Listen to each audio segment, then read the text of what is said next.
UP का जिला फर्रुखाबाद, जहां लव जिहाद का एक ऐसा मामला सामने आया जिसने पुलिस प्रशासन की नींद उड़ा दी।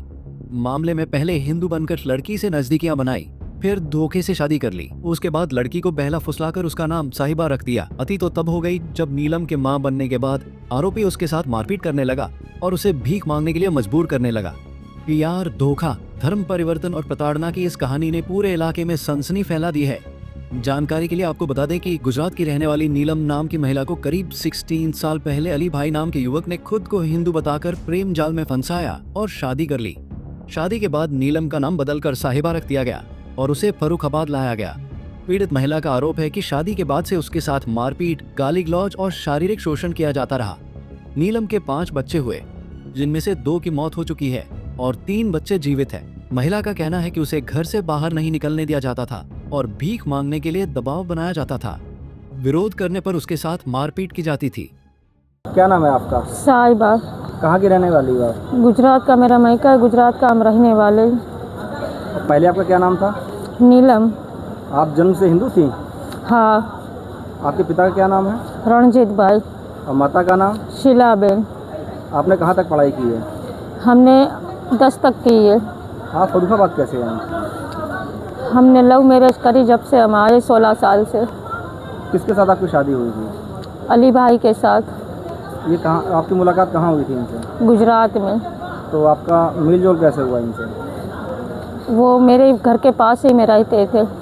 तो वहीं से आपसे नज़दीकियाँ हुई इनकी? जी। उसके बाद फिर वो आपको कहाँ ले आए? उसके बाद निकाह करके यहाँ फर्रुखाबाद में हम लोग आए, यूपी में।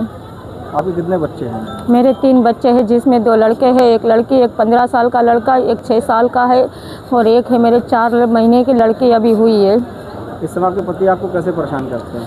हमें हमारे पति 16 साल हो गई। अब में मारा पीटी कोई सी भी बात होती, ना प्यार से बोलते हैं ना चालते हैं, बस ऐसे डरा धमका के रखते हैं। यानी कि कोई भी जरा सी बात होती तो अत्याचार करने लगते, मारा पीटी करके हमें रखते हैं, मारा पीटी से ही हमें बात करते हैं। और आपसे क्या करवाते हैं? और हमसे कुछ करवाते नहीं है फिलहाल, बस मारा पीटी, अत्याचार, यानी दुख देना, यानी किसी से बोलो चालो नहीं, बोले किसी से तो शक करते हैं, जैसे घर से निकलो तो शक करते हैं जैसे। और अब जब हम मांगने जाते हैं तो हमारी मजबूरी के लिए जैसे हम चले जाते, कभी कभी जब हमारे पास नहीं होता है तो ये यानी कि। और जो हमने इनका माल बेचा था तो वो मेरे पर इल्ज़ाम लगा रही है कि तुमने अपने मायके दिया है। तो हमने जो अपने मायके कभी 1 रुपया चवन्नी दी नहीं है, हमने अपने मायके से हमने फ़िलहाल अपने उससे हमने मांगा है अपने लिए।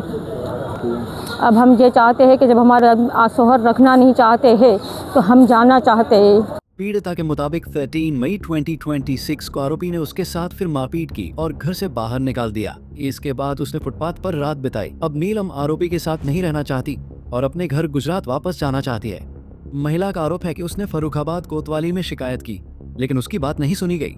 इसके बाद वो अधिकारियों से न्याय की गुहार लगा रही है। ऐसा ये महिला जो गुजरात से आई हैं, गुजरात के फर्रुखाबाद में ही रह रही थी पिछले 16 वर्ष से, और इन्होंने हमें बताया, ये कल हमारे पास आई, शाम को हमसे मिली, तो हमने इनको आज न्यायालय में बुलाया था। हमने आपका एप्लीकेशन प्रार्थना पत्र दिलवा देंगे जिलाधिकारी और पुलिस अधीक्षक को।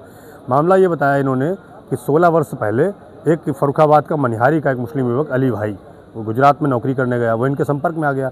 ये लड़की ढोलर जाति एक है गुजरात में, जो SC समुदाय से आती है लड़की, ये हिंदू है और SC है। तो इससे उसने बहला फुसला करके, इसकी उम्र समथिंग उस समय 17-18 साल रही होगी, और वो इसको अपने साथ भगा लाया। तो ये सीधा सीधा लव जिहाद का मामला है, और उसने भगा के लाके इसका धर्म परिवर्तन कराया, इसको मुस्लिम बनाया, और उसके बाद जो है इसने यहाँ पर इसके लगभग 4-5 बच्चे हुए। 2 बच्चों की मृत्यु हो गई, 3 बच्चे इसके हैं। अब जब ये किसी उपयोग के लायक नहीं रही तो आज 18 वर्ष बाद जब इसकी उम्र 36-37 साल हो गई, तब वो इसे मारने पीटने लगा, घर से निकालने लगा कि तू कमा के ला। कई बार इसे भीख मांगने पर मजबूर किया और काफ़ी तरीके से प्रताड़ित किया। तो ये आज हमारे पास आई है, रो रही थी कि हमें किसी तरह से हमारे घर गुजरात पहुंचा दिया जाए और हमें इस व्यक्ति से छुटकारा मिल जाए। तो हमने इसका प्रार्थना पत्र लिखवाया, इसको माननीय जिलाधिकारी महोदय के समक्ष पेश करेंगे और माननीय पुलिस अधीक्षक महोदय के पास भी ले जाएंगे। फिलहाल फर्रुखाबाद में सामने आया ये मामला अब सिर्फ एक घरेलू विवाद नहीं, बल्कि धन छिपाकर शादी, पहचान बदलने, मानसिक और शारीरिक प्रताड़ना जैसे गंभीर आरोपों की वजह से बड़ा मुद्दा बन चुका है। पीड़िता इंसाफ की गुहार लगा रही है और अपने बच्चों के साथ सुरक्षित जिंदगी जीने की मांग कर रही है। अब देखना होगा कि नीलम उर्फ साहिबा को इंसाफ कब तक मिलता है और आखिर इस पूरे मामले की सच्चाई जांच में क्या निकलकर सामने आती है। पंजाब केसरी टीवी के लिए फर्रुखाबाद से दिलीप कटियार की रिपोर्ट।